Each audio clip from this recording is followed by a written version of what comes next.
సుమన్ టీవీలో మీ personal and business promotions కోసం కింది నెంబర్కి కాంటాక్ట్ చేయండి. వేసవి మొదలు కాకముందే కర్ణాటక రాజధాని బెంగళూరులో తాగునీటి కటకట తలెత్తుతుంది. దీంతో జనం బిందెలు బకెట్లు పట్టుకొని రోడ్లపైకి వస్తున్నారు. ఇక బోర్లలో నీటి జాడ లేకపోవడంతో ప్రజలు ట్యాంకర్లను ఆశ్రయిస్తున్నారు. అటు ట్యాంకర్ల కొరత కూడా ఉండటంతో తాగడానికి కూడా నీరు దొరికే పరిస్థితి లేదని తలలు పట్టుకుంటున్నారు. ఈ క్రమంలోనే నీటిని పొదుపు చేసేందుకు రకరకాల ప్రయత్నాలు చేస్తున్నారు. ఇందులో భాగంగానే ఇప్పటికే ఇళ్లలో పేపర్ ప్లేట్లు స్నానాలు చేయడం మానేస్తుండగా తాజాగా మరో విషయం వెలుగులోకి వచ్చింది. బాత్రూమ్ వెళ్లేందుకు దగ్గరలో ఉన్న షాపింగ్ మాల్స్ కు వెళ్లి పని కానిస్తున్నారు. దీనికి సంబంధించి ఓ నెటిజన్ సోషల్ మీడియా వేదికగా విషయం చెప్పడంతో అది కాస్త వైరల్ గా మారింది.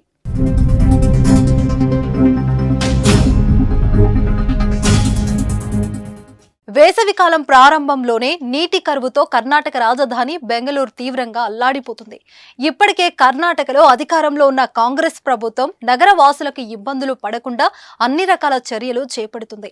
ఈ నేపథ్యంలోనే వాటర్ ట్యాంకర్ల యజమానులు ఇష్టం వచ్చినట్లు వసూలు చేస్తుండటంతో కర్ణాటక ప్రభుత్వం కీలక చర్యలు చేపట్టింది. ట్యాంకర్లకు ఫిక్స్డ్ ధరలను నిర్ణయించింది. ఇక నీటిని వృధా చేసే వారికి ఆయా హౌసింగ్ సొసైటీలు భారీగా జరిమానాలు విధిస్తున్నాయి.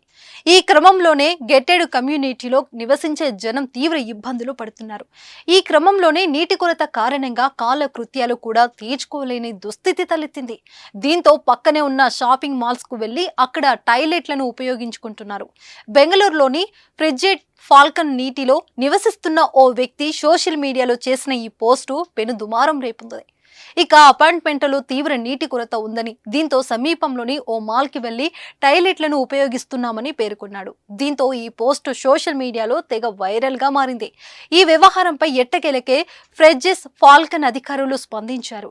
అయితే తమ అపార్ట్మెంట్ వాసులు షాపింగ్ మాల్లోని బాత్రూంలను ఉపయోగిస్తున్నారని వస్తున్న వార్తలు పూర్తిగా అబద్ధాలను స్పష్టం చేశారు. వారు నిరాధారణమైన ఆరోపణలు చేస్తున్నారని మండిపడుతున్నారు.